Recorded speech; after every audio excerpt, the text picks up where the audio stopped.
Buenos días. ¿Cómo están? Bien, también. Bueno, el día de hoy vamos primero a darle la palabra al secretario Julio Verdeguer de SADER y nos va a platicar el acuerdo al que se llegó hoy en la madrugada con los agricultores que el día de ayer cerraron algunas carreteras, ayer y antier también estuvieron cerrando algunas. Como siempre lo hemos dicho, es importante, los apoyos que dé el gobierno son individuales, no son a través de organizaciones, que una parte pues estaba vinculada con esto.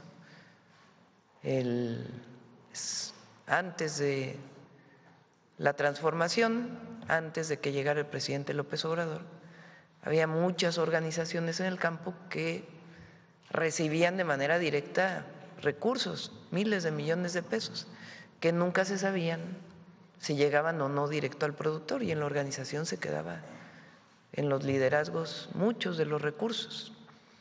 Eso no va a regresar, eso es lo primero.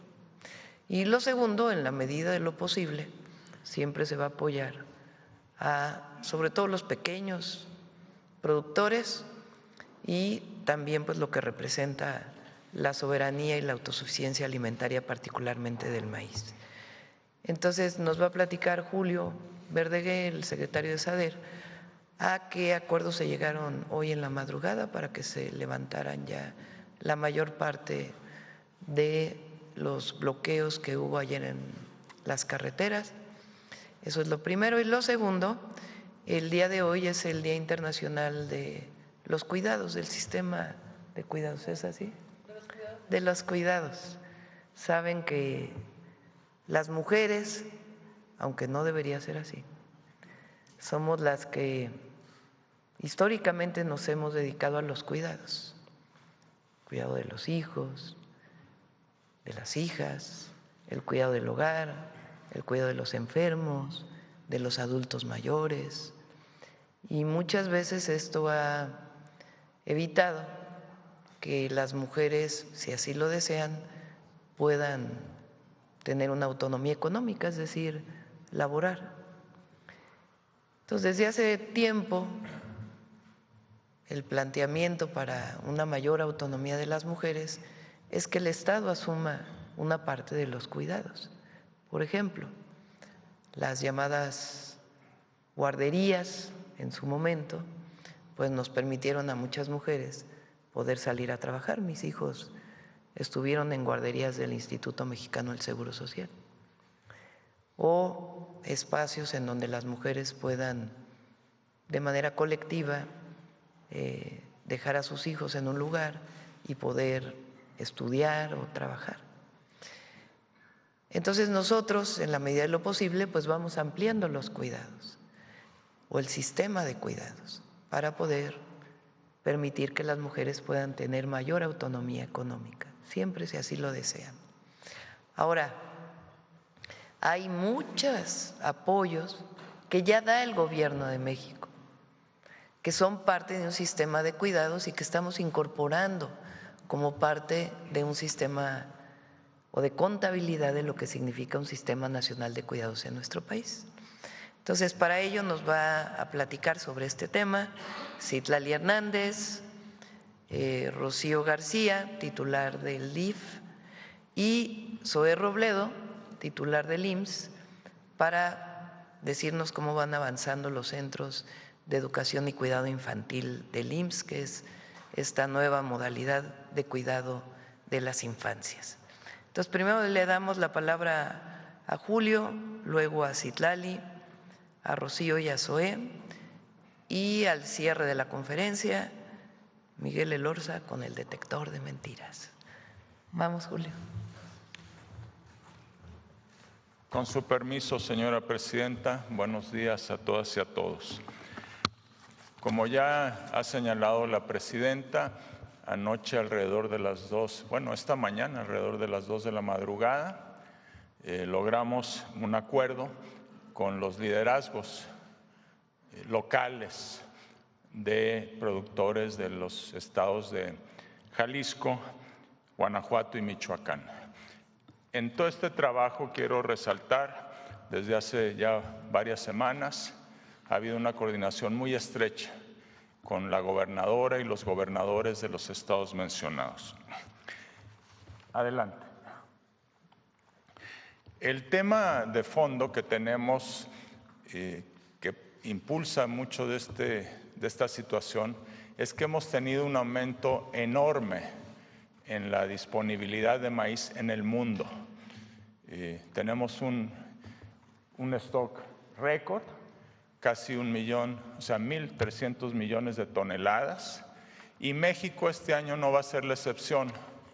Vamos a tener una muy buena cosecha ahorita, lo que se llama el ciclo primavera-verano, que arranca en unos días más, semanas más, y también las presas en el norte, en Sinaloa, están con muy buen volumen y estimamos también una producción muy alta, probablemente el doble o más del doble del año pasado.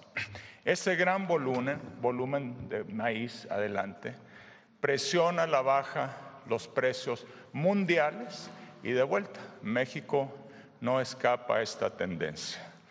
En lo que va del año, de enero a ahora, tenemos una caída del precio internacional de alrededor de 21% en pesos. Eso significa que tenemos en el país los precios más bajos desde el 2017. El precio internacional sin nada es como 3.400 pesos por tonelada. Cuando ya se calculan los costos de logística y transporte, llegamos como a 4.850. Ese es un precio bajo, bastante bajo, que realmente pues no cubre los costos de producción de muchísimos productores y productoras mexicanas. La que sigue. Y detrás de esta situación, pues había este descontento, este malestar, que empezamos a atender por instrucciones de la presidenta desde hace ya muchas semanas. Anoche, como les digo, o más bien esta madrugada, se alcanzaron acuerdos muy importantes que quedaron registrados en una minuta firmada por la gran mayoría de los representantes que estaban en la reunión. La que sigue, por favor. El primero es un acuerdo que entre los gobiernos de los estados y la federación sumaremos recursos para dar un apoyo de 950 pesos por tonelada de maíz. Esto es el acuerdo para los productores del Bajío, quiero enfatizar. Apoyaremos en esa región alrededor de 90,000 productores, son productores de hasta 20 hectáreas. Esto es del orden del 96-98% de todos los productores del Bajío, tienen 20 hectáreas o menos. Apoyaremos del orden de 1.400.000 toneladas de maíz, con un máximo de 200 toneladas por productor. Adelante. El siguiente acuerdo es que, por instrucción de la presidenta, ampliaremos un programa llamado Cosechando Soberanía, es un programa de crédito y seguros. Estaba restringido hasta ahora a derechohabientes de los programas del bienestar de la Secretaría, se amplía a los productores de maíz. Este es un programa de crédito muy importante, da una tasa de interés de 8.5% anual. Eso es la mitad o menos de la mitad de lo que les cobraría cualquier institución financiera. Y además, todas las personas que tomen un crédito van a tener un seguro agropecuario. De tal manera que si hay sequías, inundaciones, alguna plaga, no van a quedar endeudados o endeudadas. Adelante. El tercer elemento es, desde mi punto de vista, tal vez el más estructural, el más fundamental. La presidenta nos ha dicho que no podemos seguir en el país para un producto tan fundamental como es el maíz, particularmente el maíz blanco, en una situación donde el agricultor siembra sin saber qué precios va a tener el momento de su cosecha, está últimas semanas enfrentando incertidumbre, no hay mucho intermediarismo, no hay acuerdos directos de comercialización, y entonces la presidenta nos ha instruido la creación del Sistema Mexicano de Ordenamiento de Mercado y Comercialización del Maíz. Este sistema va a tener mecanismos para definir precios de referencia del maíz. En segundo lugar, promoverá acuerdos directos de comercialización entre productores y compradores, industria, molinos, etc. Y en tercer lugar, me parece importante destacar que será un sistema basado en reglas claras, conocidas por todas las partes y que tendrá un sustento jurídico apropiado que todavía está siendo analizado de qué tipo será. La que sigue, por favor. Hay otros acuerdos que fueron planteados por los líderes locales con los que estuvimos dialogando. Nos piden publicar las mecánicas operativas de los apoyos, nos piden establecer una mesa de diálogo facilitada por nosotros, el gobierno federal, con el apoyo de los gobiernos del estado, para que puedan dialogar, conversar con los diferentes compradores para buscar condiciones, las mejores condiciones posibles y precios justos ahora que cosechen y empiecen a vender sus cosechas. Algo que olvidé mencionar y pido disculpas. Los apoyos que está dando el gobierno están complementados con una conversación, una negociación que tuvimos con las industrias desde hace varias semanas, desde antes de todo esto, para buscar que las industrias subieran los precios básicos con los que ellas salen a los mercados. Se lograron avances muy importantes y tenemos la seguridad de que la industria saldrá a comprar a precios muy superiores a los que hubiera sido sin esta negociación y esta conversación. Pero aún así hay que lograr los acuerdos locales y para eso esta mesa de conversación. Queremos buscar que se dé prioridad a la cosecha nacional. Es importante el precio, muy importante, pero es importante que se compre toda la producción nacional. Los representantes nos pidieron tener la oportunidad de podernos hacer observaciones a las reglas que van a decir cómo se van a dar estos apoyos y les dijimos que por supuesto. Algo muy interesante es que los líderes nos pidieron agradecer a la señora presidenta por esta iniciativa del Sistema Mexicano de Ordenamiento de Mercados y Comercialización del Maíz. Ellos realmente creen que esto va al fondo del asunto, a resolver una situación estructural de México que está pendiente. Y finalmente, el acuerdo explícitamente dice que los liderazgos locales liberarán los cortes de carretera que estaban. Ya desde anoche empezaron, esta madrugada han seguido y esperamos que en el curso de la mañana la movilización haya sido restaurada en la zona del Bajío. Es todo, presidente.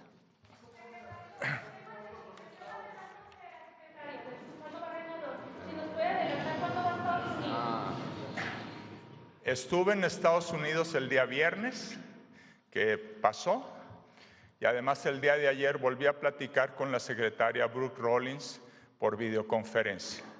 Lo que les puedo decir ahorita, porque son diálogos muy intensos, muy frecuentes, pero que no podemos así decir todos los detalles porque son conversaciones y negociaciones en curso. Hemos avanzado bastante, yo estoy muy optimista, pero todavía no estamos en condiciones de hacer un anuncio de la fecha en que se reabrirá la exportación. Pero realmente hay un avance significativo.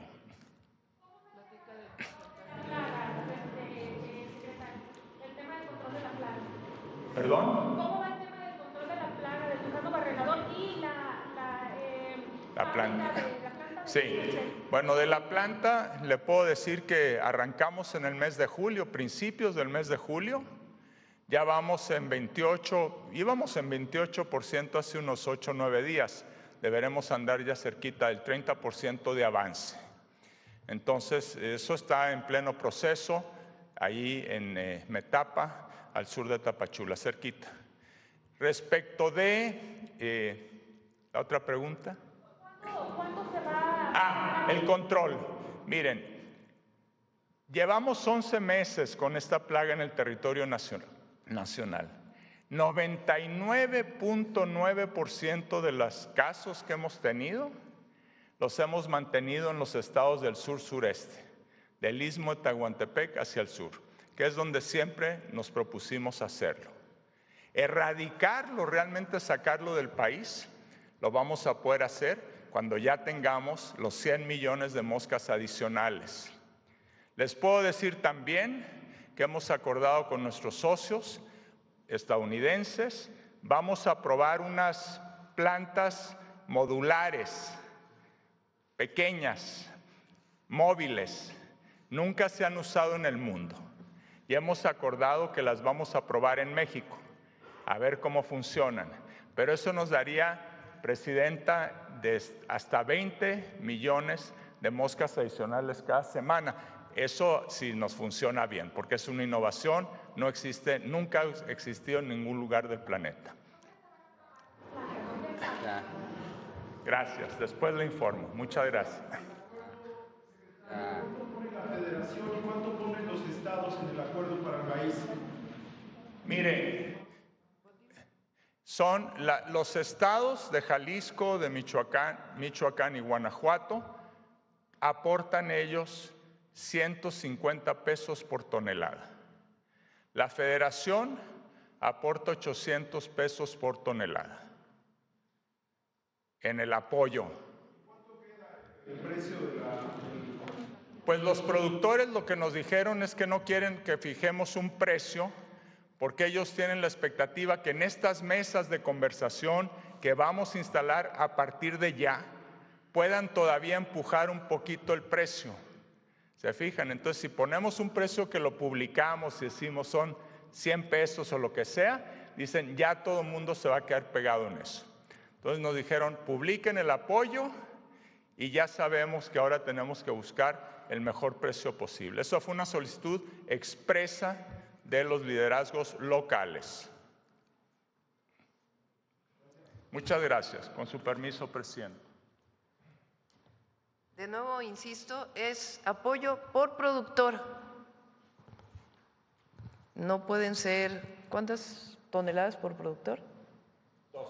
200 máximo toneladas por productor, eso es muy importante. No es a organizaciones, es directo al productor. Una buena parte del maíz que se compra en México, particularmente del Bajío hacia el norte, lo compran pues las grandes empresas harineras. Las empresas harineras, desde hace ya meses de trabajo de la Secretaría de Agricultura, se les planteó que tenían que comprar un precio más alto del que estaba establecido a nivel internacional, porque sabíamos que iba a aumentar la producción mundial y que por lo tanto iban a bajar los precios. Entonces ellos aportan una parte muy importante de la compra a un precio mejor, porque pues se les ha pedido desde hace meses que estamos en las mesas. Y este sistema mexicano pues los incluye a ellos, incluye a los nixtamaleros, incluye a este sistema que vamos a implementar y vamos a apoyar además de manera muy importante al pequeño productor con apoyos adicionales que ya los vamos a presentar después, principalmente al que sigue sembrando maíz nativo, porque muchos de estos productores ya siembran maíz híbrido y nosotros queremos conservar el maíz nativo.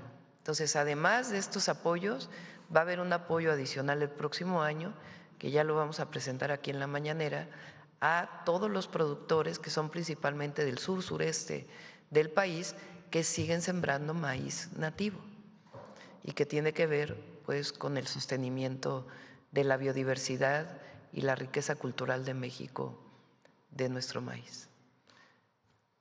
Bueno, este es sobre agricultura. Vamos, Citlali.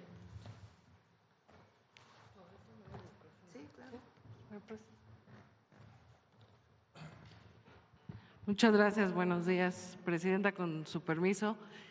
Como bien ha dicho la Presidenta, hoy es el Día Internacional de los Cuidados y el Apoyo y muy rápido les vamos a compartir algunos de los avances que hemos tenido al respecto, si le dan a la siguiente, de estos primeros pasos, para dimensionar esto que ha repetido varias veces la Presidenta. Creemos que es importante dejar claro por qué son importantes los cuidados y qué son los cuidados. Los cuidados son esas actividades que realizan diariamente personas para auxiliar o ayudar a otras personas, para actividades como alimentarles, bañarles, cocinar, lavar, proporcionar medicamentos, etcétera.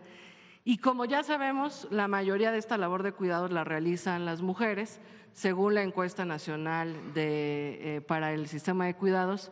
Tres de cada 4 personas cuidadoras son mujeres y según la encuesta nacional del uso de tiempo, mientras las mujeres dedicamos 41.8 horas a la semana para cuidar, los hombres ocupan 20.2 horas a la semana.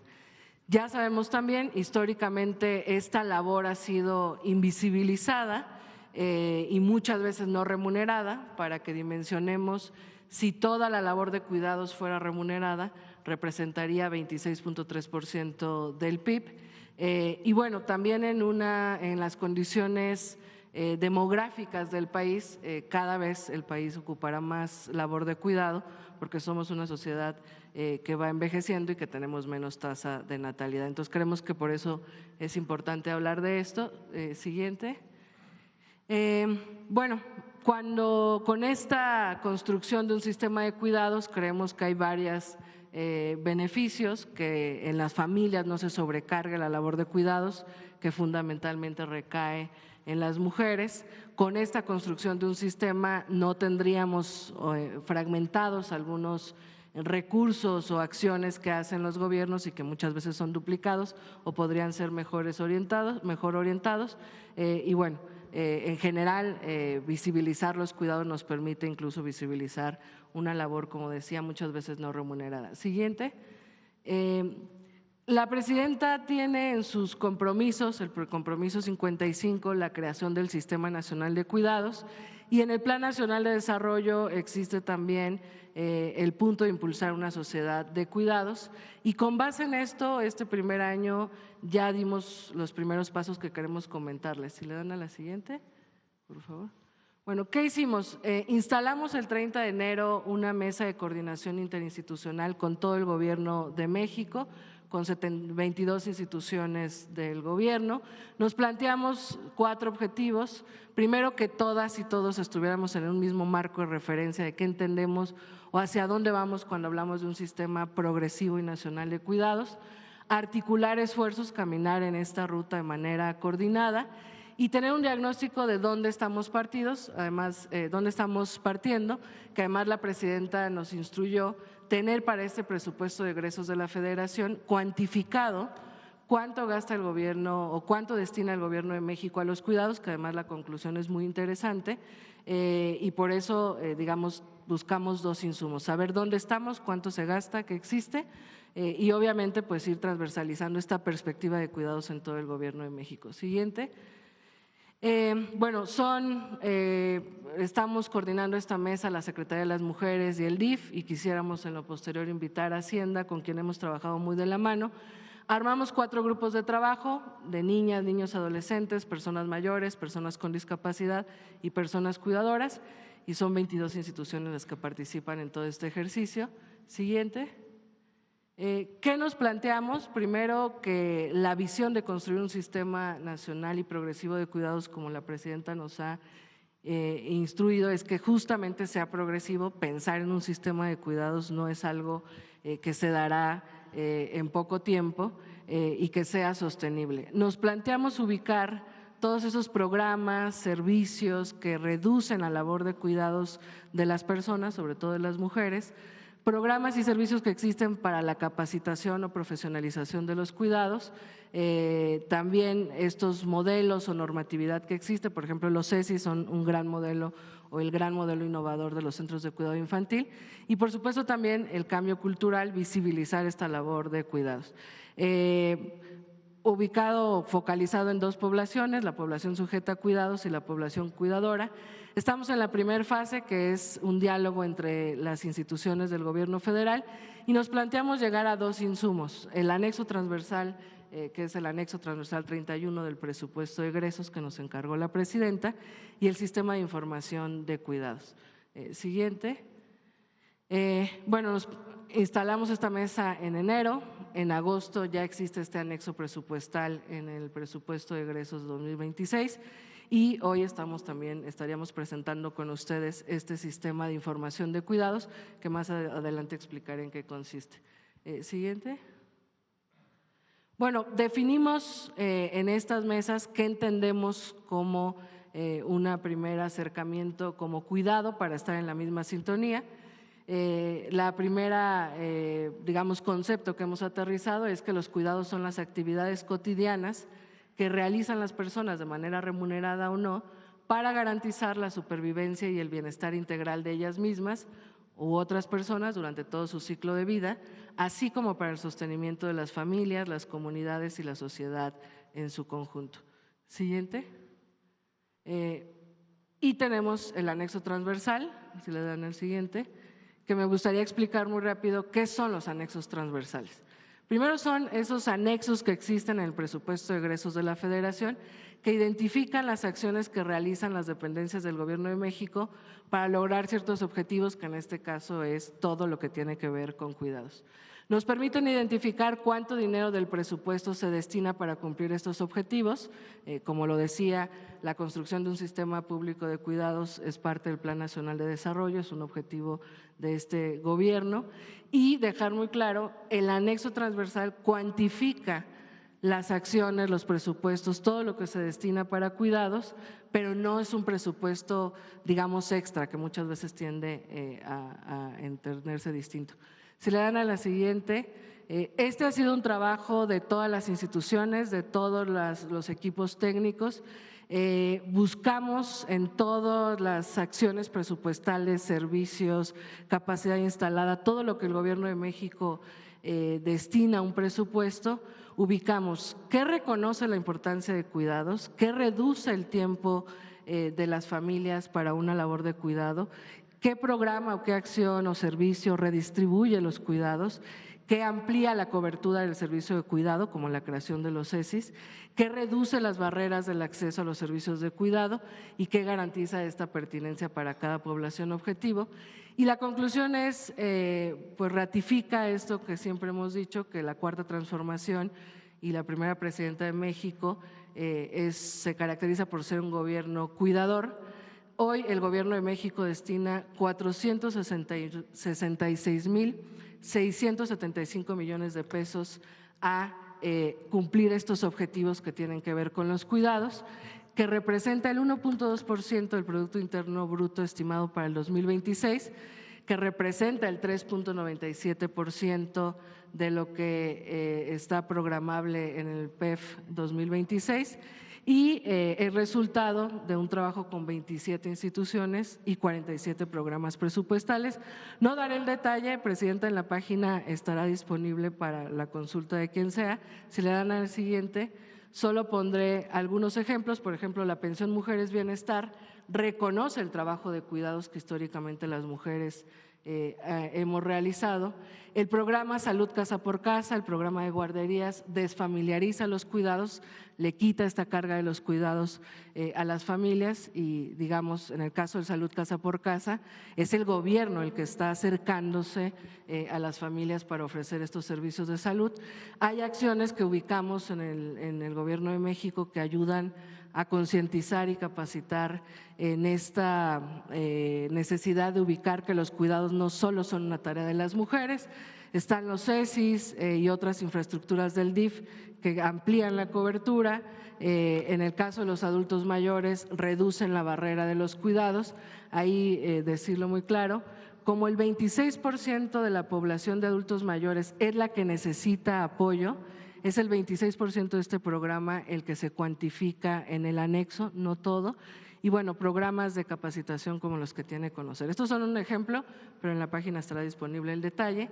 Siguiente, yo creo que es importante enfatizar esto, de estos 446,000 millones de pesos, 7 programas son el 68% de esta cifra. Es decir, la primera mujer presidenta de México y la cuarta transformación en sus programas emblema son acciones que abonan a los cuidados.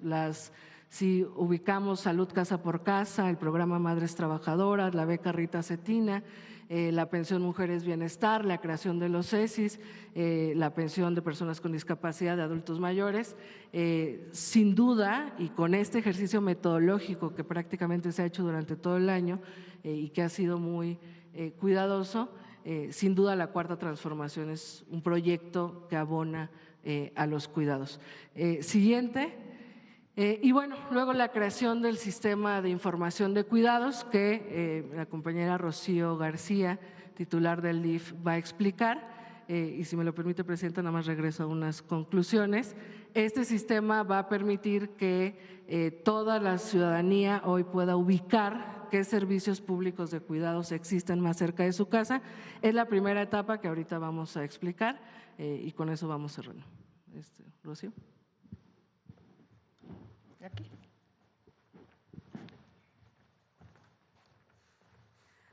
Muy buenos días a todas, a todos. Con su permiso, Presidenta. Es un gusto poder compartir con ustedes un avance muy importante. La siguiente, por favor. Dentro de la Estrategia Nacional para construir un sistema nacional y progresivo de cuidados sólido, articulado y con visión de largo plazo. Para lograrlo necesitamos herramientas que nos permitan planear, coordinar y actuar de forma efectiva. Por eso, desde la Secretaría de las Mujeres, junto con el Sistema Nacional DIF y en colaboración con la Agencia de Transformación Digital y Telecomunicaciones, se ha desarrollado el SIDECU, el Sistema de Información de Cuidados. Se trata de una plataforma digital que permite mapear, visibilizar y organizar la oferta de servicios de cuidado que ya existen en el país. La siguiente, por favor. En esta primera etapa, el SIDECU tiene dos grandes objetivos. Primero, mapear la capacidad instalada del Gobierno de México en materia de prestación de servicios de cuidados. Y segundo, poner esta información al alcance de las personas, para que cualquier ciudadano o ciudadana pueda identificar los centros de cuidados más cercanos a su domicilio. A través de un sistema georreferenciado, el SIDECU permitirá responder preguntas simples pero fundamentales. Por ejemplo, ¿dónde están los servicios de cuidados? ¿Qué tipo de atención ofrecen?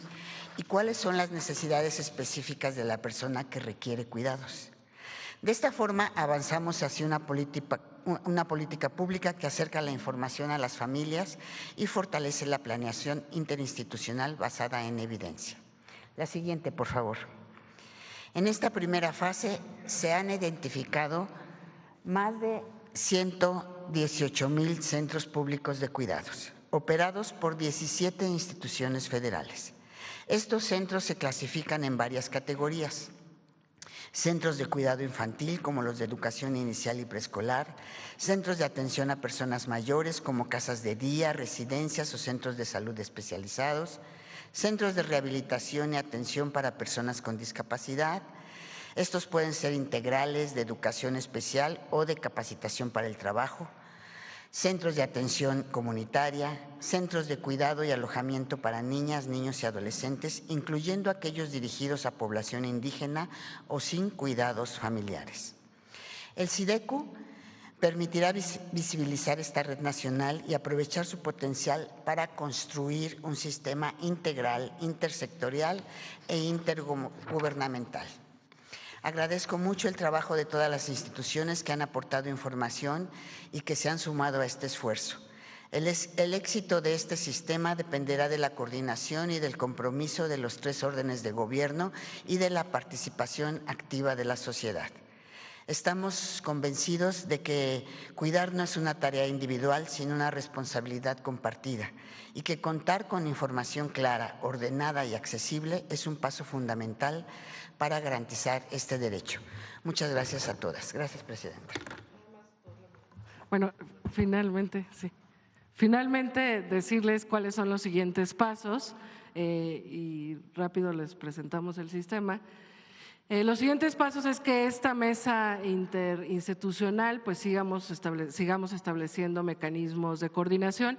Ahorita tenemos mapeado todos los servicios que hay en el gobierno federal, pero la idea es instalar estas mesas en los gobiernos estatales y municipales para tener mapeado todos los servicios públicos de cuidado que existen en el país.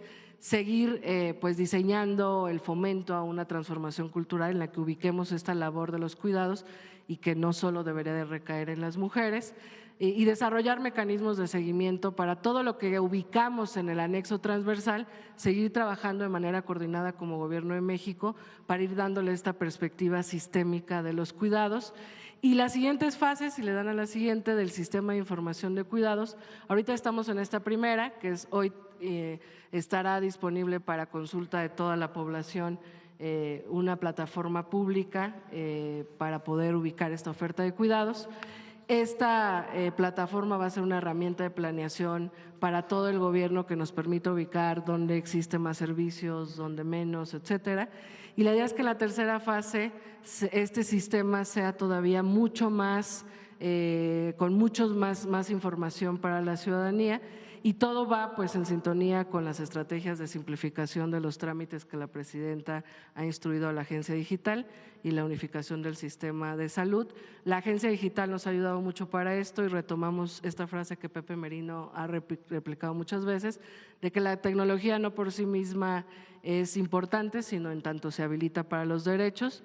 Y termino con esto para enseñarles el sistema, si le dan a la siguiente.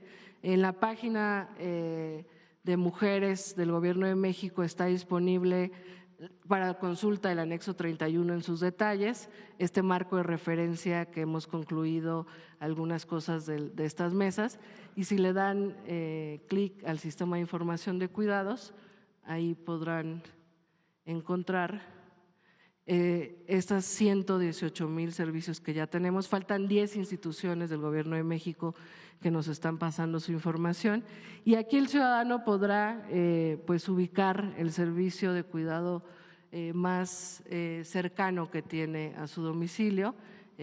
Si quiere, ¿lo podemos ver, Presidenta, o ya cerramos? ¿Sí? Bueno, si le ponen, no sé, por ejemplo, Estado de México,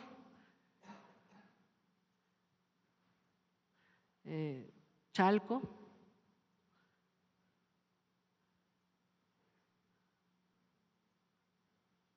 y no sé, algún código postal, creo que era 56600, habíamos hecho un ejercicio.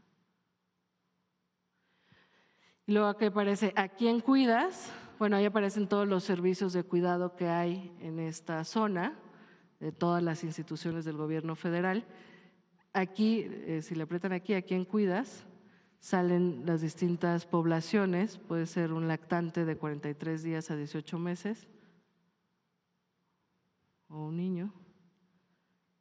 Y bueno, ahí en Chalco hay 2 servicios. Y bueno, así podrá, si el sistema permite ubicar si hay alguien con una discapacidad, bueno, si le aprietan en alguna de las estancias, el usuario puede ubicar el nombre de la infancia, quién lo coordina, en este caso el IMSS, si es necesario tener algún esquema de seguridad social, si se atienden a personas con discapacidad, los horarios, etcétera. Y bueno, en las siguientes etapas la idea es que este sistema tenga más información. Pues es cuanto, Presidenta. Adelante, Zoe. Muchas gracias, Presidenta. Con su permiso, buenos días a todas y a todos. Como ya se ha mencionado, en la República de y para las mujeres, en el compromiso 55 de la Presidenta Claudia Sheinbaum, es justo la creación de este Sistema Nacional de Cuidados. Esta labor históricamente invisibilizada, si nos ponen la siguiente, pero que además ha traído consigo una situación respecto a la situación laboral de las mujeres, porque genera que muchas mujeres al momento de tener hijos empiecen a dejar el mercado laboral. Este es un dato muy contundente. En México, 45 de cada 100 mujeres que podrían estar trabajando lo hacen, o sea, 45 de cada 100 contra 75 de cada 100 hombres. Además, como ya lo ha mencionado la secretaria Citlali, las mujeres dedican 41.8 horas semanales al trabajo de cuidado no remunerado versus la mitad por parte de los hombres. La siguiente, por favor. Aquí hay una evidencia muy clara para detallarlo y dos ejemplos. México ocupa el lugar 34 de 38 de los países de la OCDE en términos de incorporación de las mujeres al mercado laboral. E incluso en el mundo esto se ha estudiado tanto. En 2023 la economista Claudia Goldin ganó el Premio Nobel de Economía justamente por demostrar cómo durante gran parte del siglo XX el mercado laboral no solo estuvo cerrado para las mujeres, sino que presenta esta terrible disyuntiva, tener que optar entre la carrera o la familia.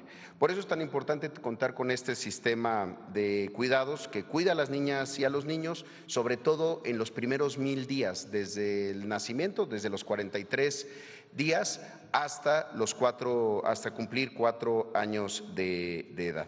La siguiente, por favor.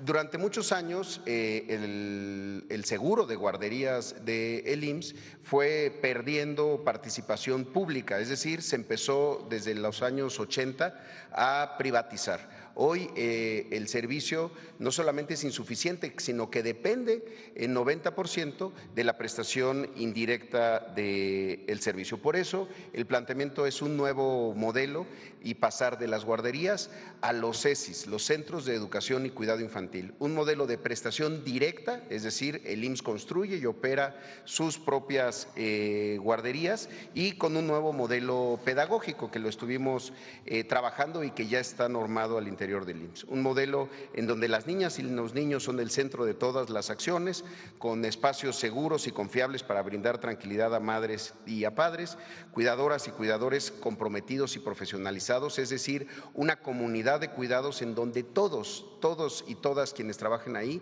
saben cuál es su labor y su objetivo. Y una integración de la comunidad para también generar empleo local y convertirnos en un país cuidador de niñas, niños y desde luego de mujeres.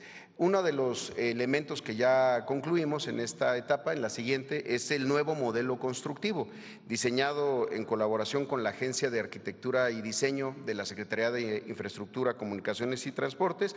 Es un modelo que es adaptable por tamaño, por tipo de región, por clima, por condiciones geográficas, no más la renta o la búsqueda de casas particulares adaptadas a guarderías o cualquier otra instalación adaptada a guarderías, sino un modelo constructivo hecho y diseñado específicamente para esta labor, que además es más eficiente en su uso, en el uso del espacio y con un menor tiempo de construcción y un mejor diseño pedagógico.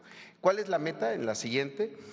500,000 de lugares para niñas y niños entre los 43 días y los 4 años de edad, con 1000 centros de educación y cuidado infantil, 1000 CESIs construidos en 507 municipios, que ahí está nuestro mapa de calor, que es no solamente en donde ya hay una necesidad y una alta demanda, sino también en donde se presentan ya tendencias de crecimiento del empleo formal y en donde si las mujeres no tienen la posibilidad de tener un sistema de cuidados, se van a perder todas estas oportunidades. Son lugares cercanos a los centros de trabajo o incluso dentro de los propios centros de trabajo. Por ejemplo, en los 15 polos de desarrollo para el bienestar, también lo estamos planteando para las unidades de vivienda, las casas que está construyendo el Infonavit y en muchos otros lugares. A la fecha ya tenemos 150 terrenos validados para poder iniciar la construcción de 200 CESIs el próximo año. Después, en 2027, construiríamos 250 más, para después, entre el 28 y el 29, 200 por año, hasta llegar a la meta de 1,000 en el 2030. Incluso ya iniciamos con el primer proyecto piloto, que es lo que vamos a ver a continuación, la siguiente, que atiende una población históricamente abandonada y con mucha necesidad, las mujeres en el trabajo de maquila, en particular en Ciudad Juárez, en Chihuahua. ¿Por qué es tan importante cubrir y contar con un sistema de cuidados en Juárez? Porque muchas de las mujeres que trabajan en la maquila, en la industria de la transformación, no son de ahí, son migrantes de otros estados y no cuentan con una red de apoyo familiar para poder incorporar y poder tener un trabajo y al mismo tiempo saber que sus hijas y sus hijos están seguras. Empezamos en mayo con los 3 primeros en Paraje Oriente, en Las Gladiolas y en Senderos de San Isidro. Ahí vemos el avance, ya llevamos 65.5% del avance de la construcción en Paraje Oriente, 41.1% en Gladiolas y 46% en Senderos de San Isidro. Posteriormente iniciamos en julio en Municipio Libre, ahí llevamos 8% de avance, y en Urbivilla, que inició más recientemente en agosto, que llevamos un 5.6% de avance. A esto se suman 2 CECIS más que está construyendo el DIF junto con el municipio de Ciudad Juárez y que una vez que concluyan en diciembre serán ya equipados y operados por el propio Seguro Social. Esto fue gracias también a que hubo una donación por parte del municipio de estos primeros terrenos. Y a estos, para este año, se suman una modalidad también, que es el CECI de campo. Lo estamos iniciando en San Quintín, allá en Baja California, porque también son las jornaleras agrícolas, también una población que requiere del sistema de cuidados con un modelo distinto. ¿Por qué es distinto? Porque trabajan los 7 días de la semana. Con esto es que estamos planteando la meta, pues, de tener 1,000 CECIS, 500,000 lugares hacia finales, hacia al año 2030. Muchas gracias, presidente. Bueno, pues esta es la información. Vamos a las preguntas. A ver, vamos aquí con Pedrero y luego para acá. Ayer estabas desde ayer, ¿verdad? Buen día, presidenta. ¿No? Manuel Pedrero, de los Reporteros MX. Primero, me gustaría preguntarle, porque ahora que mencionó la exposición de los agricultores, pues me llamó mucho la atención que hizo énfasis en 2 ocasiones que no se le da este apoyo a una organización, sino directo a los productores. Lo que me motiva a preguntarle, ya que hizo énfasis en 2 ocasiones, si ha habido alguna agrupación, sindicato, terceros, asociaciones civiles que hayan pretendido ser ese tercero, ser ese intermediario para ser el conducto de los apoyos. Sí. ¿Quiénes? No vale la pena, pero hay todas las que había desde antes. Todas. Lo que quieren es regresar a controlar los recursos y aprovechan a veces parte de una demanda legítima de productores agrícolas, de agricultores, de productores de maíz, en este caso agricultores de maíz, pues para querer encabezar las movilizaciones. En realidad ahora la negociación fue con muchos liderazgos locales que representan pues a grupos de agricultores, no con las organizaciones que antes estaban, ¿verdad? ¿Cuál es el mensaje específico para aquellos que pretenden ser intermediarios o que insistan? Se acabó la corrupción. El apoyo del gobierno va directo al pueblo, sin intermediarios. Ese es el mensaje. Muy bien. Preguntarle acerca de 2 acontecimientos el día de ayer. Me voy a ir en orden cronológico. Primero, el día de ayer, el embajador de los Estados Unidos, Ron Johnson, tenemos entendido, tuvo una visita a la Cancillería con el doctor Juan Ramón de la Fuente y con el secretario de Marina, Raimundo Pedro Morales. Si usted tiene información acerca de la reunión que solicitó el embajador o que informó el gobierno mexicano o de manera viceversa.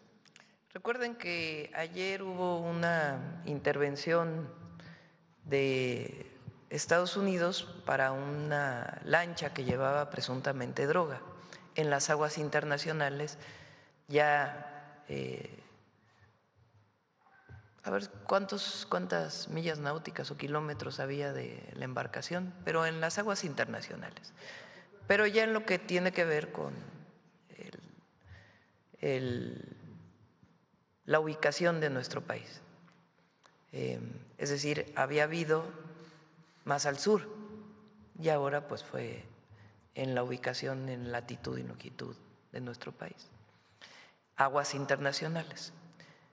Nosotros no estamos de acuerdo con estas intervenciones y tenemos un modelo, un protocolo que ha dado muchos resultados. Si en aguas internacionales Estados Unidos ve que hay una lancha que presuntamente lleva droga, se ponen de acuerdo y interviene Secretaría de Marina o las instituciones del gobierno de Estados Unidos y se detiene a los presuntos delincuentes. Entonces, lo que se pidió en esta reunión, se solicitó esta reunión desde Relaciones Exteriores, hablé con el canciller y le pedí que convocara al embajador para decirle que lo que queremos es que ese protocolo pues se mejore, en el marco de los acuerdos de seguridad que tenemos con los Estados Unidos, pero que se siga operando.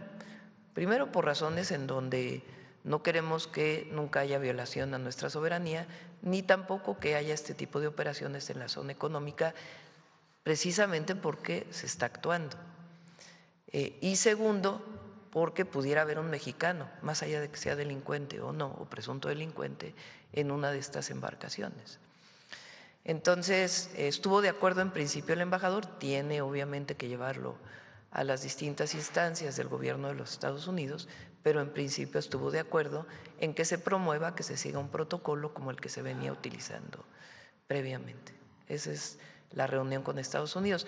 Lo segundo, me adelanto, el día de ayer el secretario del Departamento de Transporte de Estados Unidos hizo una publicación en el sentido de que no habrá nuevos vuelos del Aeropuerto Internacional Felipe Ángeles hacia los Estados Unidos.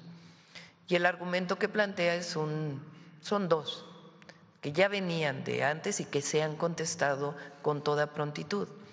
Uno es un decreto que hizo el presidente López Obrador para que la carga dedicada se moviera del Aeropuerto Internacional Benito Juárez de la Ciudad de México al Aeropuerto Internacional Felipe Ángeles. Ellos dicen que ese decreto no está acorde con un acuerdo firmado en el 2015 y también la distribución de los slots, se llama, en el Aeropuerto Internacional Benito Juárez de la Ciudad de México. Estos y otras solicitudes que hizo hace meses el Departamento de Transporte se contestaron con toda prontitud. En primer lugar, la decisión de llevar la carga al AIFA pues fue una decisión soberana y que tiene que ver con protección civil. El Aeropuerto Internacional de la Ciudad de México estaba muy saturado. De hecho, esa era la razón por la cual iban a construir el de Texcoco. Entonces, la saturación del Aeropuerto Internacional de la Ciudad de México ponía en riesgo pues, a los pasajeros, a los usuarios que utilizan el AICM. Entonces, se construye el AIFA, comienzan a trasladarse algunas líneas al AIFA, pero no tomaban la decisión de trasladarse de manera adecuada para disminuir los riesgos en el Benito Juárez. Entonces, se toma la decisión de que se vaya la carga por razones de seguridad, de protección civil.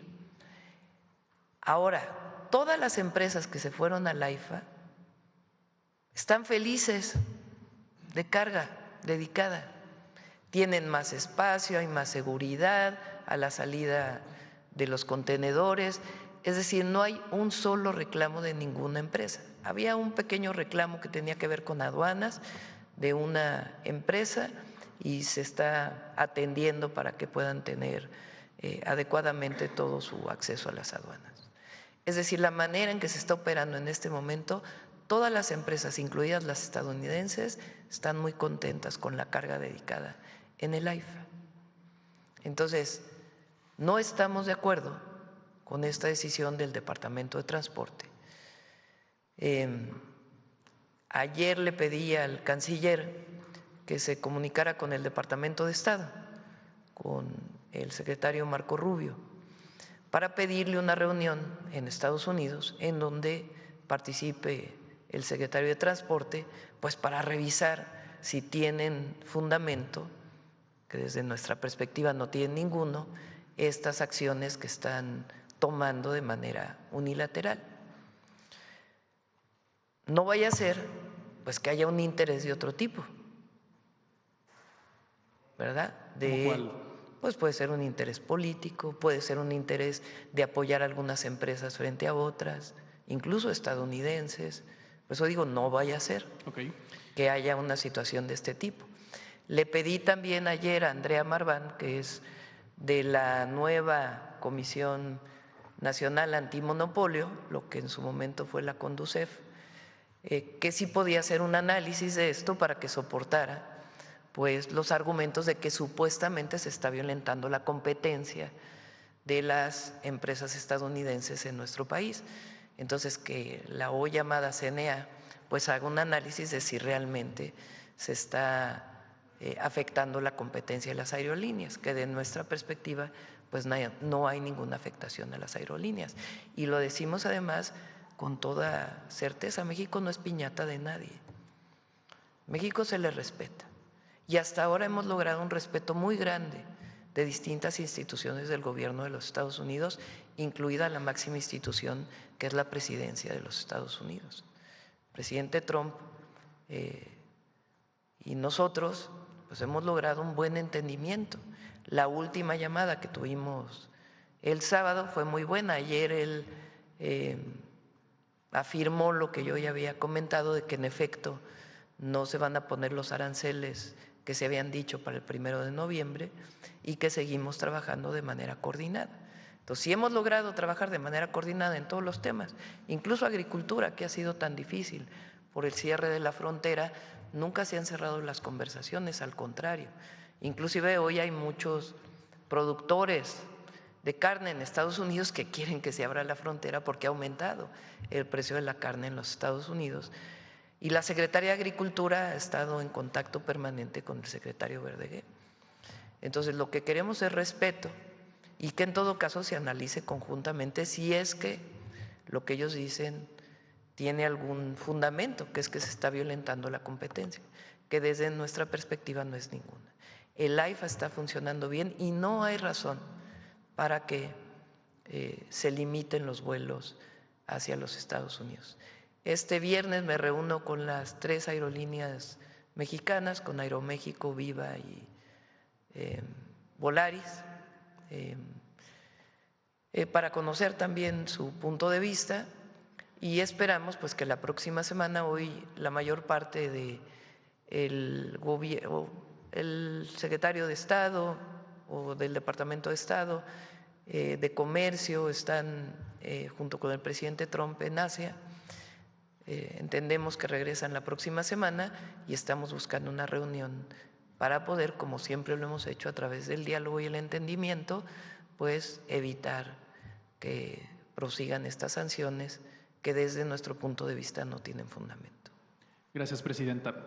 Ya que aprovecho para adelantarse al tema de los aeropuertos, nada más para confirmar el estatus, ya que dice no se autorizaron nuevos vuelos, pero los actuales tampoco, los 13 vuelos ya no se encuentran disponibles del AIFA a los Estados Unidos. Hasta ahora son los nuevos. Y nuevos. Sí, los nuevos vuelos. Por ejemplo, hoy entraba en operación 1, hay varios vuelos que venían ya los acuerdos del AIFA a ciudades de los Estados Unidos. Lo que están planteando es que los nuevos vuelos no, y quieren poner otras sanciones más adelante. Los actuales y esperamos, siguen. Sí, y esperamos, a ver, chéquenme con… Sí, porque se había Esteban, manejado que los actuales iban a dejar de operar. No, hasta ahora, vamos a checarlo. Son los nuevos vuelos y más adelante quieren también cerrar otros vuelos. Entonces, como siempre, creemos que vamos a llegar a un buen entendimiento y tiene que haber respeto pues a las decisiones de México que tienen que ver con la seguridad de los pasajeros, de los pilotos y de todos los que utilizan las aerolíneas de Estados Unidos y de México. Muy bien. Aprovecho también para preguntarle, retrocediendo con un poco de la reunión, para evitar especulaciones en medios de comunicación, ya ve qué bonitos son, sobre esta reunión que se tiene con el embajador. Entonces, ¿lo considera inconexo que aquello que sucedió en esa reunión derivara como consecuencia de lo que sucedió luego en la noche con las sanciones? ¿Son dos hechos aislados? Sí, son dos hechos aislados. Muy bien.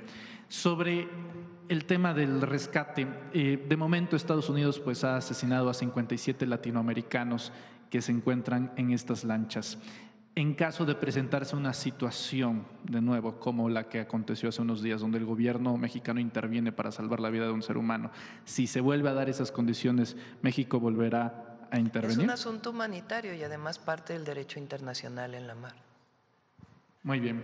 Cambiando de tema, Presidenta, sobre los bloqueos que sucedieron el día de ayer, muchas congestiones, algunos tráficos de 20 horas, muchos adultos mayores iban en esas concentraciones, en esas kilométricas filas de tráfico, saber si tiene algún informe de alguien que haya necesitado ayuda durante esos colapsos viales.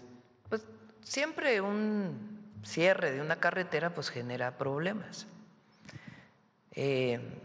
Nosotros no usamos a la fuerza pública, sino buscamos siempre el diálogo y también no caer en chantajes, ¿verdad? Porque entonces lo justo.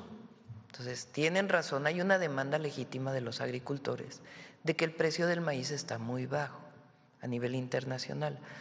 A partir del tratado comercial, ¿quién fija el precio del maíz? Antes, cuando no había tratados comerciales, el precio del maíz se fijaba dentro del mercado nacional y estaba asociado principalmente pues, a la oferta y la demanda, como en cualquier caso, pero de México. A partir de los tratados internacionales, el precio del maíz se fija internacionalmente.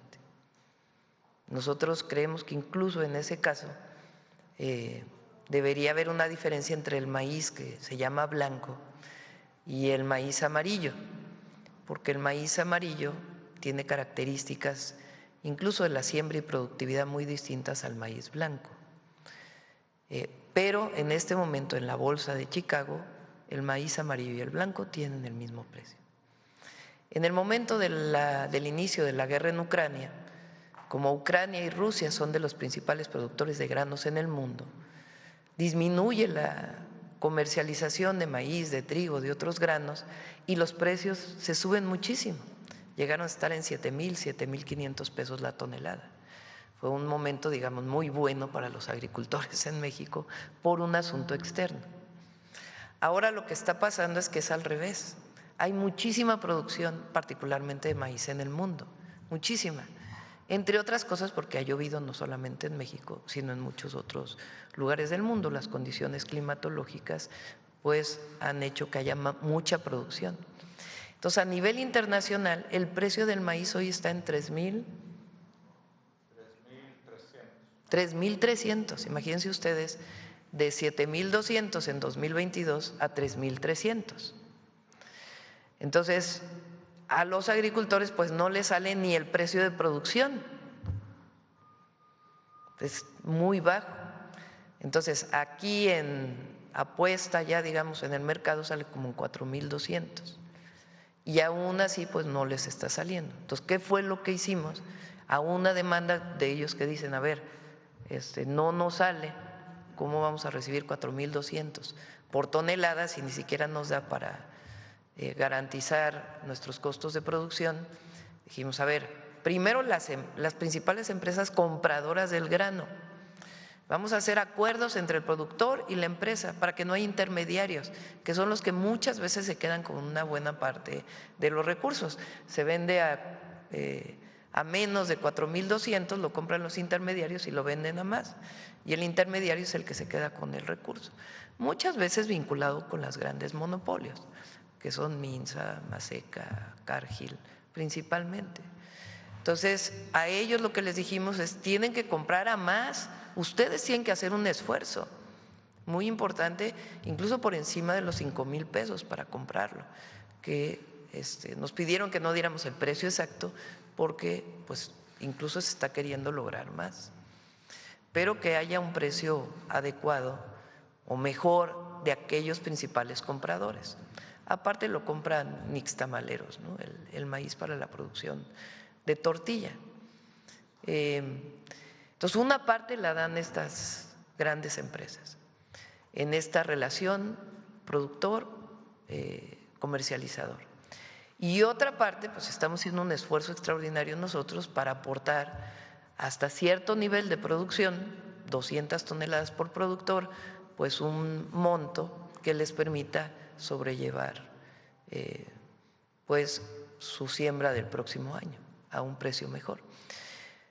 Ahora, sin chantajes, evidentemente, porque ellos pedían pues muchísimas cosas y nosotros dijimos, bueno, lo que se puede pues es esto, porque nosotros no podemos prometer cosas que no podemos cumplir. Entonces, se puede cumplir con esto y además vamos resolviendo el tema de fondo. Vamos haciendo un marco jurídico que nos permita pues establecer un esquema de mercado y de precios para el maíz sin violar pues lo que tiene que ver con los tratados y demás, sino sencillamente que garantice un precio justo para los productores, a pesar de los vaivenes del mercado. Hay ejemplos en México, como por ejemplo la caña de azúcar, que tiene un marco especial en México. Entonces, sin afectar los tratados se puede lograr eso y lo estamos haciendo. Esa es una parte. Ahora, ¿qué querían ayer? Que quitáramos con Guardia Nacional, que pues eso nada más iba a generar una provocación, que muchos le estaban buscando, muchos. Nada más había que oír ayer muchos de los conductores de radio y el ingobierno de la presidenta y cómo es posible. Digo, entonces se está dialogando y se sigue dialogando hasta que se llega a un acuerdo justo sin caer en el chantaje. Y sí hay personas pues que no la pasan bien en el momento de esta situación. Ahora, nosotros no creemos, porque siempre está abierta la mesa de diálogo, que se tenía que llegar a un tema de bloqueos, porque el secretario tenía instrucciones siempre de tener una mesa abierta de diálogo con los agricultores. Nunca se cerró. Entonces, la necesidad del bloqueo pues, no era necesaria porque estaba abierta la mesa de diálogo. Los bloqueos normalmente son pues para que se abra una mesa porque están cerradas, como era en el pasado. Aquí no, aquí dialogamos. Y afortunadamente ayer por la noche se logró un acuerdo y pues en el transcurso de la mañana se quitarán todos los bloqueos.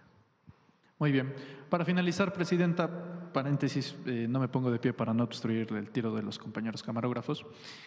Hoy en Reporteros MX publicamos una nueva investigación sobre Marco Cortés, el senador Marco Cortés, la semana pasada también sobre el senador Ricardo Anaya. Es un esquema donde ellos adrede ocultan información fundamental en su declaración patrimonial, en los cuales generan bastantes ingresos. En el caso del senador Anaya, él declara no tener nada, pero si lo contrasta con las empresas que están a nombre directo de sus familiares, en este caso de su esposa, pues pareciera que no tiene nada, pero en realidad todo ese ingreso queda entre negocios familiares. De hecho, muchas de estas empresas terminan siendo factureras o también hay sospechas fuertes de lavado de dinero. Es el mismo caso del senador de la República con fuero plurinominal Marco Cortés Mendoza. Ambos gozan de ser los últimos presidentes nacionales del Partido Acción Nacional. Omitir declaración de este estilo en una declaración patrimonial, pues claro que es un asunto de deshonestidad. Preguntarle si lo que era antes la función pública, hoy la Secretaría Anticorrupción, revisaría el caso si es que fuese de su interés. Más bien es el sistema anticorrupción y el propio Senado tiene que hacer su revisión y llevarlo en todo caso al Tribunal de Justicia Administrativa, para que el Tribunal Superior de Justicia Administrativa determine, que son los que ahora determinan las sanciones administrativas. Las sanciones menores las determina la Secretaría Anticorrupción, pero desde que se hizo el famoso sistema anticorrupción en la época de Peña, ya las sanciones mayores quedan en los tribunales, ya no quedan en las secretarías de Estado. Entonces, el Senado de la República tendría que hacer la denuncia, si es el caso, el propio órgano de control del Senado, si es el caso de que está violentando. Ahora, por otro lado, pues es lo que hemos dicho, es esta hipocresía de la derecha. Por cierto, me llama la atención que ahora Aguilar Camín defiende al PAN y su relanzamiento. Su relanzamiento pues tiene que ver con la ultraderecha, ¿no? Que en México realmente no ha tenido nunca pues ningún asidero, a lo mejor en algunas regiones del país, pero realmente no hay un movimiento de ultraderecha en México. Eso no existe, como en otros países de América Latina. Paréntesis cerrado. Ahí para su estudio. Pero bueno, decíamos, Ricardo Anaya se fue 6 años del país. 6 años. Después de que Mid, ya olvídense, alguien de la Cuarta Transformación, Mid fue el que lo acusa. No sé si se acuerdan, por ahí ustedes que son tan buenos reporteros y saben buscar muy bien en las redes, valdría la pena que saliera aquella acusación de Mid en los debates contra Ricardo Anaya. Calderón en su libro los acusa, se va 6 años del país y ¿cuándo regresa? Cuando tiene fuero. Y en efecto, desde entonces se dijo pues un modus operandi de tener propiedades y recursos al amparo del poder público o de sus puestos como diputados y senadores, y el escándalo, por supuesto, de el dinero que les dieron con la reforma energética del 2013 y ahora pues esto que ustedes sacan en su reportaje. Entonces sí es importante porque más allá de las sanciones administrativas que pueda haber o de otro tipo, que la gente sepa pues qué hay de fondo y quiénes son y cuál es su ética, que no existe. Usted cierra el paréntesis, permítame abrirlo tantito ya que usted toca el tema.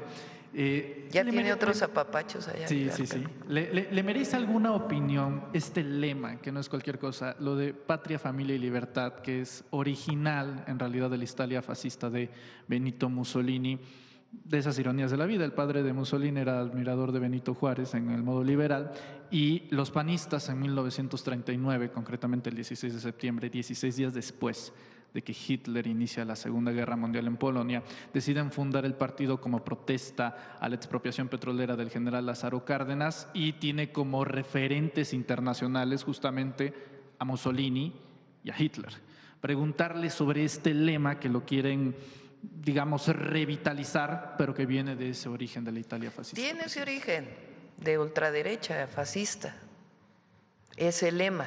Ahora, es muy interesante porque en México esas 3 palabras significan otra cosa completamente distinta. Completamente distinta. Para nosotros la familia, la principal institución social en México, no tiene nada que ver con la reivindicación que ellos hacen. Para nosotros el núcleo familiar, el apoyo a la familia, diversa también, viene de nuestra cultura, de la generosidad, del apoyo mutuo, la colectividad que se construyó a partir de los pueblos originarios. No tiene que ver con esta idea de derecha de familia, por eso no se reconoce.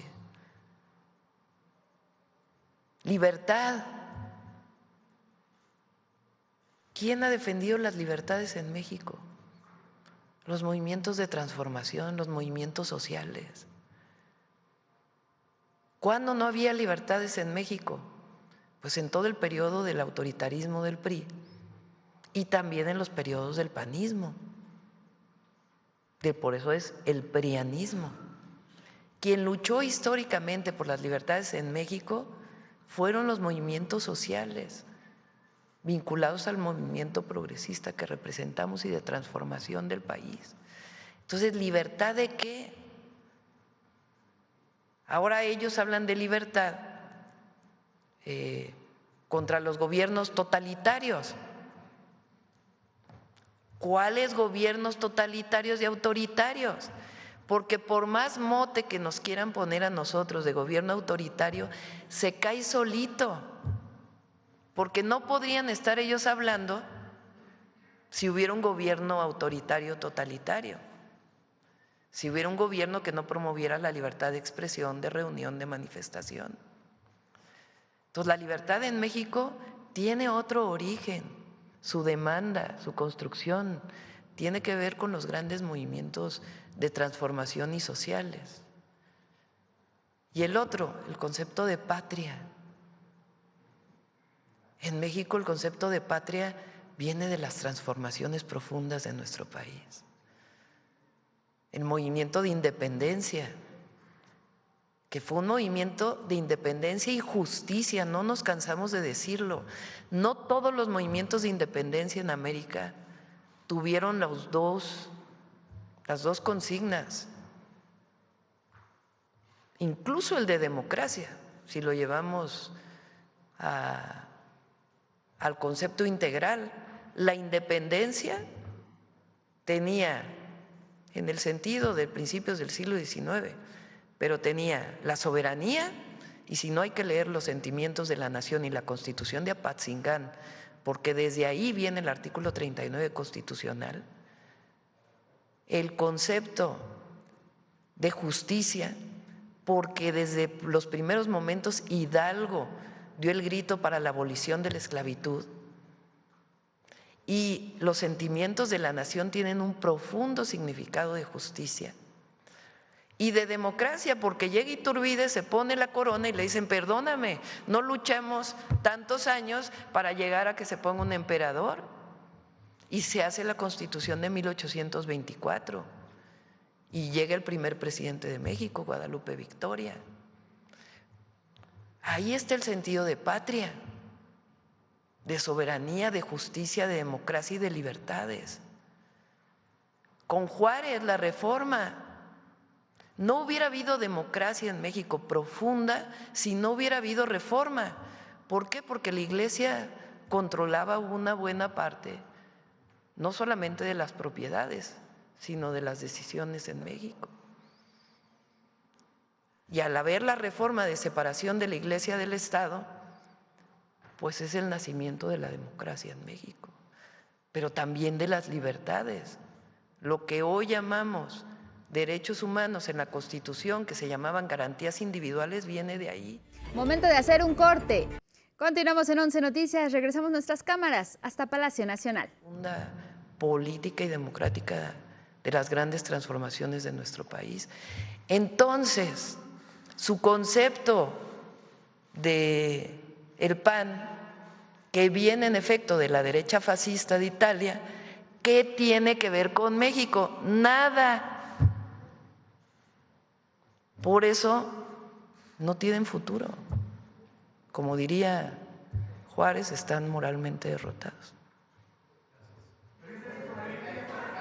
Vamos. Buenos días a todas y todos. Carlos Navarro de Heraldo Media Group. Presidenta, ¿de qué manera van a estar apoyando a los productores en el caso cuando ellos venden su maíz a los privados y la diferencia es muy grande? Simplemente una pieza de un elote cuesta 13 pesos en el supermercado y les pagan muy por debajo de ese precio. ¿De qué forma ustedes están apoyando con este fondo, este apoyo? Pero en estos casos con los privados que también se ven marginados, ¿de qué forma les van a estar apoyando? Recuerda que el elote tiene un precio distinto, el carnoso, el que comemos directo, del maíz ya seco, que es el que se transforma en harina, son precios diferentes. Ahora, vamos a estar vigilando estos acuerdos integrales, pero tiene razón, los 13 pesos no se le pagan al productor, con todo, tienes toda la razón. Ahora, este acuerdo, ¿por qué no platicas cómo se hicieron los acuerdos entre empresas y productores? Gracias. Muchas gracias, Presidenta. Gracias por la pregunta. Te contesto con un ejemplo. Hace unos meses, en una gira de la Presidenta, fuimos a Tlahualilo, en Durango, y los productores de ahí, que producen melón y sandía, se acercaron a la Presidenta y le dijeron: oiga, nos están pagando nuestro melón a 2 pesos, ¿se acuerdan? La Presidenta dijo: esto no puede ser, y nos instruyó. Entonces fuimos y buscamos para los melones y las sandías de ese lugar compradores en las centrales de abasto del centro de la República e incluso con Walmart. Entonces, ¿qué hicimos? Pues acuerdos directos. porque quien les compraba el melón o la sandía a 2 o 3 pesos, pues era el intermediario, también conocido en el campo como coyote. Ese acuerdo no tuvo que cambiar nada. Saltaron el precio, no sé exactamente, no me acuerdo, qué sé yo, 4 o 5 veces. Eso que tú dices es muy cierto. Nos pasa en determinadas épocas del año con verduras. 100%, 200% de diferencia entre el precio al productor y al consumidor en el tomate o la cebolla. Tú dices, ¿y esto? Pues es simplemente tantos intermediarios entre medios. La fórmula de la presidenta es acuerdos directos de comercialización. La presidenta, la cuarta transformación, han dicho, es parte de un cambio de modelo económico. Estas prácticas vienen del modelo capitalista. ¿De qué forma desenraizar estas prácticas, presidenta? Hablamos de precio justo. Claro que pues nosotros vivimos en un mercado global y México tiene, pues es de los países que más tratados comerciales tiene en el mundo. No vino de la época en que nosotros gobernábamos, pero tiene sus ventajas y también tiene sus desventajas. ¿Qué estamos construyendo particularmente para el maíz? ¿Qué apoyos damos hoy? Producción para el bienestar. Es un apoyo al inicio de la siembra para casi 2 millones de pequeños productores de máximo 2 hectáreas. Esos productores tienen una buena parte de su maíz de autoconsumo. Siembran maíz, la milpa, la histórica milpa, y de ahí se alimentan. ¿Qué es lo que ha venido pasando? Pues con todo el periodo neoliberal, es que muchos de estos productores ya ni siquiera siembran o les alcanza para su autoconsumo y tienen que comprar afuera. Y además se está perdiendo el maíz nativo, porque cada vez menos productores siembran el maíz nativo. El maíz híbrido pues se compra la semilla, no es transgénico, pero es un maíz híbrido que compra la semilla, no viene de desgranar el maíz como es la práctica tradicional en México y como se fundó el maíz. Entonces, esos 2 millones de productores tienen producción para el bienestar. ¿Qué dio adicionalmente el presidente López Obrador? Fertilizante gratuito. Prácticamente a los 2 millones se les da fertilizante gratuito, que se produce por Pemex, que antes todo se importaba y ahora ya se produce en una buena parte por Pemex. Entonces, esa parte, y además hay escuelas de campo que buscan que una parte de la siembra que se vaya transformando hacia recuperar la agroecología, que haya abonos orgánicos y no todo químico. Bueno, esos son los apoyos que hoy por hoy se dan y además el programa de Sembrando Vida a cerca de 450,000 productores que además reforestan el país. Entonces, esos son los 3 principales programas para el campo. Ahora, nosotros generamos uno nuevo que se llama Cosechando Soberanía, que es un programa de crédito especial que lleva seguros y que tiene una tasa de interés muy baja comparada con la que pueden encontrar en cualquier espacio financiero. Pero además del crédito, pues se tiene que garantizar de una u otra manera el precio. Entonces, para los 2 millones de pequeños productores que siembran maíz nativo, esta misma semana definimos ya el programa completo, que tiene que ver con muchos temas. Y para otros productores que pueden llegar hasta 20 hectáreas, que es, digamos, son como 200,000 productores, ¿o cuántos? De más de hasta 20 hectáreas.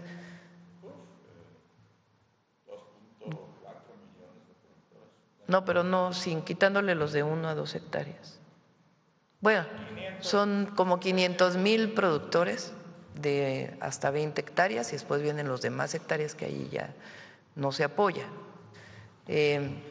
Para esos productores estamos diseñando pues esquema al que también pueden entrar los productores de 1 a 2 hectáreas. Es muy distinto a lo que había en el periodo neoliberal. En el periodo neoliberal lo que había pues eran estos garantías, coberturas que se daban principalmente al productor grande, al de Sinaloa, una parte del Bajío, a esos que hoy tienen más de 100 hectáreas o que rentan 1,000 hectáreas, porque a lo mejor no son suyas, pero las rentan para su producción y que han ido concentrando una buena parte de la producción de maíz en México. A eso se les apoyaba en el periodo neoliberal, a los pequeños se les daba el Procampo y punto, no había más. Entonces sí es distinto. Presidenta, ayer en la Cámara de Diputados se aprobó la ley contra la extorsión. Sin embargo, hubo una reserva que reduce las penas para los servidores públicos, la complicidad de los servidores públicos. ¿Cuál es su opinión al respecto, Presidenta? ¿Otra vez? Ayer se aprobó la ley contra extorsión en la Cámara de Diputados, sí, y en una de las reservas que plantea el diputado Ricardo Monreal es reducir la pena a servidores públicos que tengan complicidad en estos actos de extorsión. No tenía la información, hoy averiguamos exactamente de qué se trata y por qué lo está planteando Monreal. Vamos a ver, vamos a ver exactamente de qué se trata. Gracias. Y preguntarle, en su libro menciona a Pepe Barberán, también el documental. ¿Algún día ha pensado usted qué hubiera pasado si Pepe Barberán no le hubiera conectado con el expresidente Andrés Manuel López Obrador? Pues otro destino de mi vida hubiera sido. La verdad, Pepe Barberán, José Barberán, un científico, él trabajaba en el, si mal no me acuerdo, en centro de, no me acuerdo cómo se llamaba, de la UNAM. Formó muchísima gente, muchísimos. Él siempre fue un hombre un gran científico que además siempre apoyó a los movimientos sociales, populares. Cuando viene en 1988 y viene la candidatura del ingeniero Cárdenas, Pepe Barberán se acerca al ingeniero Cárdenas y después saca un libro posterior al fraude electoral de cómo se hizo el fraude electoral. En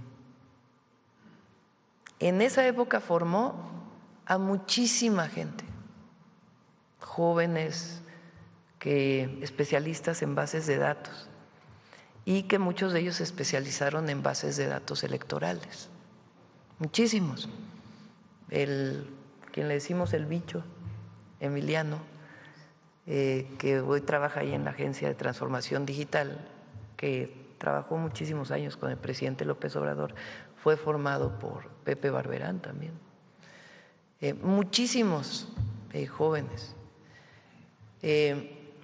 Posteriormente, pues se acerca al presidente López Obrador, una persona extraordinaria, Pepe Barberán. Presidenta, por último, preguntarle… y él fue, para todos los que no han leído el libro, ni el libro Gracias, que también lo cuenta el presidente, él es el que un día me llama por teléfono en el año 99 y me dice, oye, el jefe de gobierno, bueno, me pide ver, nos vemos con Pepe. Pepe además pues conocía a mi madre porque mi madre pues es académica de la UNAM, eran más o menos de la misma generación, y me dice, oye, te quiero ver, y me dice, oye, es que me pide el jefe de gobierno electo que si te interesa ser secretaria de Medio Ambiente. Y le dije, ay, pues no sé, déjame ver con la familia. Y ahí consulté con la familia, lo platicamos, tomé la decisión, y ya fue cuando me convoca el entonces jefe de gobierno electo, Andrés Manuel López Obrador, y él veía mucho a la gente en el Sanborns de ahí de San Ángel. Y entonces ahí me dice, pues nos vemos en el Sanborns de San Ángel a tal hora. Y entonces llegué y me dijo así como cuento en el libro directo, Yo trabajaba entonces, ya era investigadora de la UNAM, y trabajaba en un grupo que había formado Mario Molina, el premio Nobel, para investigar la contaminación atmosférica en la zona metropolitana del Valle de México. Y entonces me dijo, oye, ¿tú sabes cómo bajar la contaminación? Así directo, sin nada. Me dicen que trabajas en este grupo con Mario Molina y le dije, pues creo que sí, porque pues ya había un estudio hecho. Así fue. Y de ahí pues fui secretaria de Medio Ambiente. Después me encargó la construcción del segundo piso, hicimos el Metrobús. Y el resto es historia. Y bajamos 30% el número de días de niveles altos de contaminación en la ciudad en 6 años. Por último, preguntarle, ¿qué información tiene el INEGI? Reporta hoy, Presidenta, que hubo un aumento en el empleo alrededor de 820,000 empleos en septiembre. Sí, a ver si lo pones. Es una buena noticia.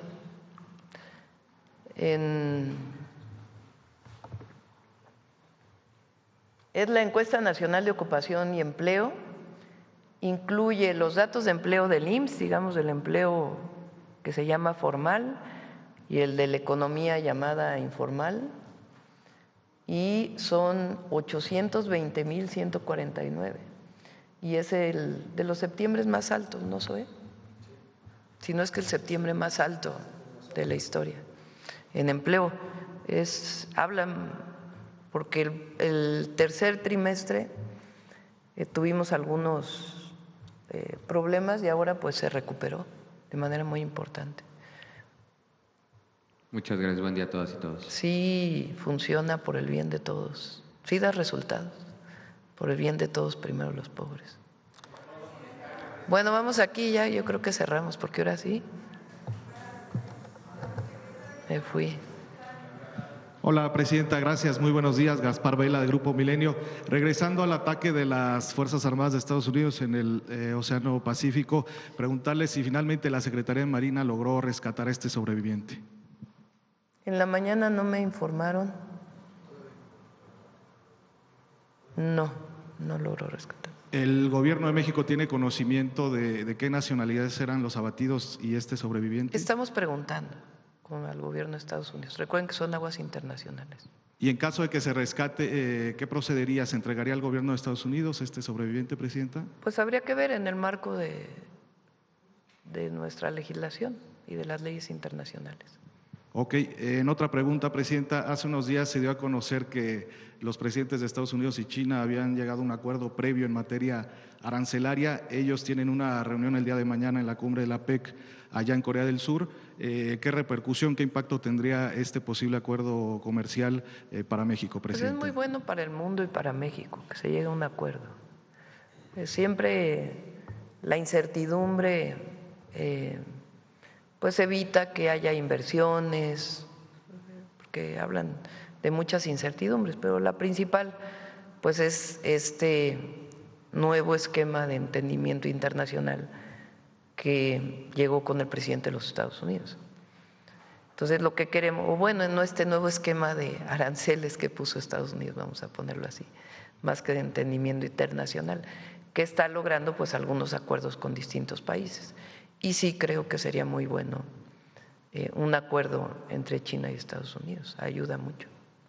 ¿Qué objetivos va a tener el secretario de Economía, Marcelo Ebrard, quien va a participar en esta cumbre, Presidenta? Él tiene reuniones con distintos secretarios de Economía de distintos países, se está reuniendo allá para pues fortalecer las relaciones económicas con distintos países, y en particular también tiene una reunión con el embajador Greer, que es el de, en inglés se llama USTR, que es con quien estamos trabajando principalmente ahora todos los acuerdos comerciales relacionados con los 54 barreras no arancelarias que ellos han estado planteando, y también lo que nosotros hemos planteado, que es la disminución de los aranceles de autos, de lo que ellos llaman los aranceles ligados al fentanilo, que están fuera del tratado comercial, y acero y aluminio.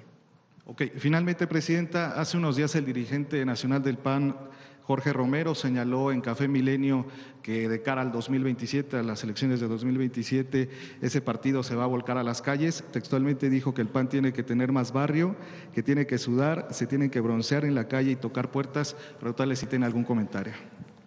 ¿Cómo dijo? Textualmente, que el PAN tiene que tener más barrio, tiene que sudar, tiene que broncearse en la calle y tocar puertas de cara al 2027. Pues tienen un problemita, pequeño problema, que no tienen proyecto. Porque nosotros crecimos así se fue formando el movimiento de transformación, tocando casa por casa. A ver si encuentras la foto ahí donde estoy brigadeando, tocando casa por casa. Así crecimos nosotros políticamente, en contacto directo con la gente, con la movilización popular. Ahora que cuando era estudiante, aquí está, compañero de la Facultad de Ciencias, decíamos que íbamos a salonear, ¿no? Porque tocábamos la puerta del salón y si el maestro o maestra nos dejaba entrar, pues pasábamos a informar sobre, pues no sé, el aumento de cuotas relacionada con las reformas de Carpizo en el 86. Ahora que fui a la Universidad Rosario Castellanos a inaugurarla, la de Chalco, estaban tomando clases y les dije, a ver, espérenme tantito, voy a salonear. Y le toqué la puerta a la maestra para saludar a los estudiantes. Bueno, nosotros crecimos tocando casa por casa, pero tienes un proyecto y tienes una propuesta para la gente. Entonces, el problema pues es que ellos, pues digo, qué bueno que se vayan a las calles, ¿verdad? A ver. Es difícil, estar 4 horas tocando puerta por puerta tiene su chiste. El asunto pues es qué van a informar, ¿no? Muchas gracias, Presidenta. Gracias. Ahí está la foto. Hay una donde estoy con más compañeros. A ver si me encuentro.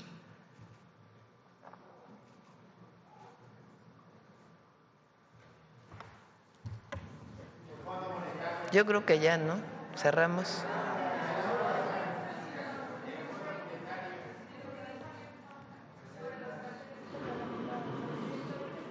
Ya, pues ya dijimos que estuvo de acuerdo con nosotros. A ver, pásale el micrófono. Gracias, Presidenta. Buenos días. Aurora Castillejos, del Sistema Público de Radiodifusión del Estado Mexicano, Canal 14. Anoche le decía, Presidenta, que anoche el presidente Trump confirmó el aplazamiento para imponer nuevos aranceles de 30% a la importación de mercancías procedentes de México. Destacar esta relación comercial, o él destacaba esta relación comercial con México y especialmente con usted. Textualmente dijo, me gusta la extensión con México porque nos está yendo muy bien.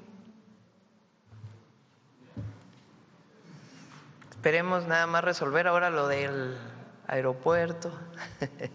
Se va a resolver, estoy segura que se va a resolver. Finalmente, Fitch Rating ratificó la calificación crediticia para México, modificó su perspectiva de negativa a estable, Presidenta. Sí, va a ir cada vez mejor. Estamos bien, nos está yendo bien dentro de las circunstancias internacionales.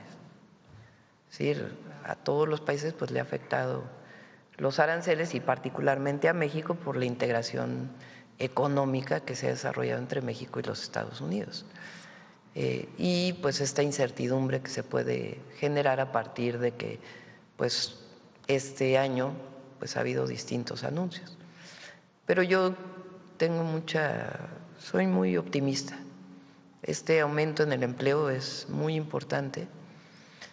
Vamos a cerrar con números positivos y el año que entra nos va a ir mejor todavía. Hay un buen panorama para México mundialmente. Sí, muy bueno, muy bueno. Gracias, presidente. Miguel. Respecto si se confirma que fue detenido. Parece que sí, en Portugal creo, y es de una ficha que había ahí, de una denuncia que puso un particular contra él hace tiempo en la Ciudad de México. Vamos. Con su permiso, Presidenta, buenos días a todos y todas y todos. Frente a la consolidación del IMSS Bienestar, la creación del programa Salud Casa por Casa y el rescate del IMSS y del ISSSTE, medios de comunicación y comentaristas han lanzado mentiras sobre el sistema de salud pública y su universalización. Por otro lado, esta semana fuimos testigos de una campaña de desinformación en la que medios y conductores reprodujeron una mentira plasmada en una columna que no presentó ninguna evidencia o fuente informativa. Ejercen el periodismo de ficción, que es una degeneración del periodismo. Veamos el video del detector de mentiras de esta semana.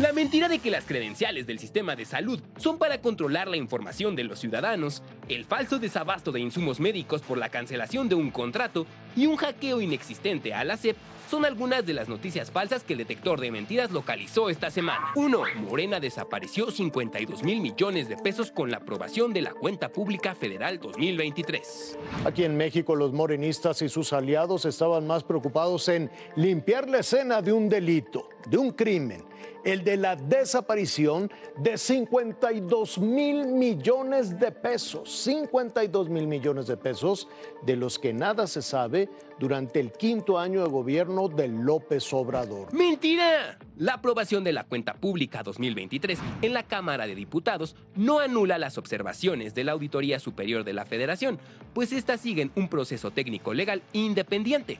Los 52,000 millones reportados son una cifra preliminar que las entidades auditadas tienen un plazo legal para solventar.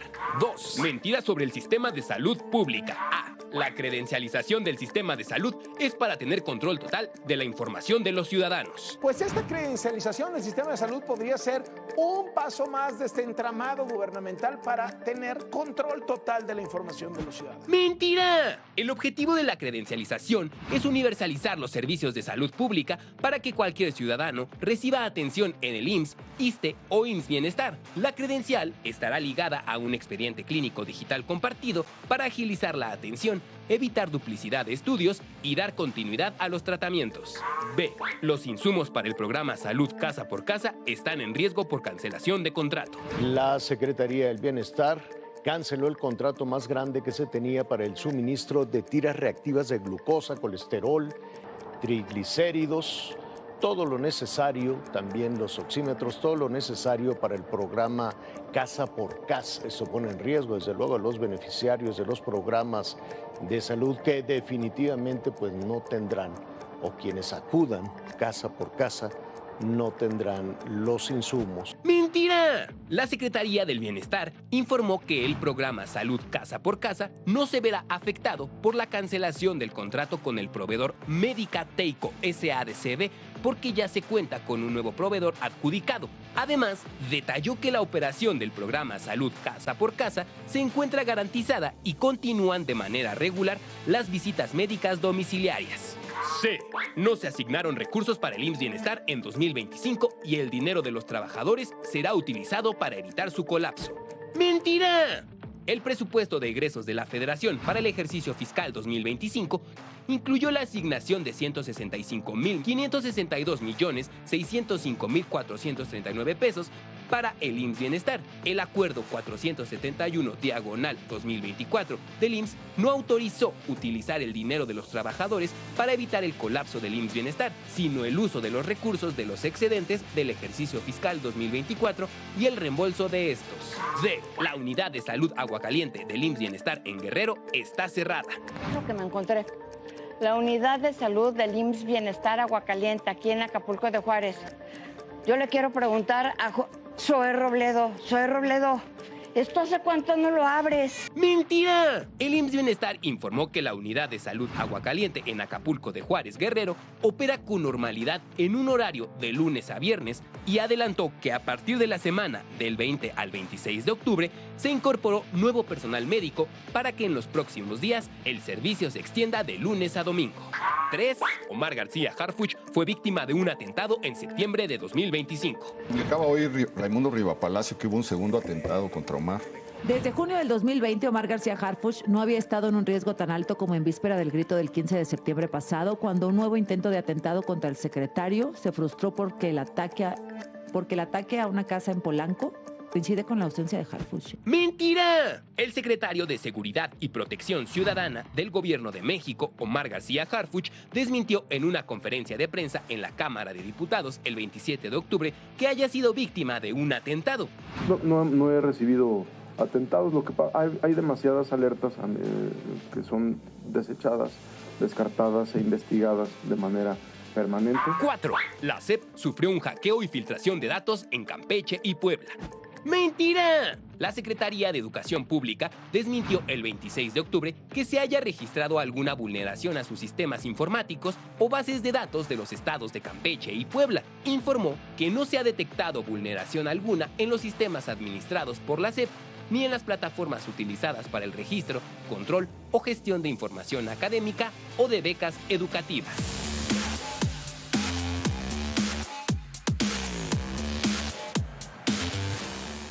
Muchas gracias, presidenta.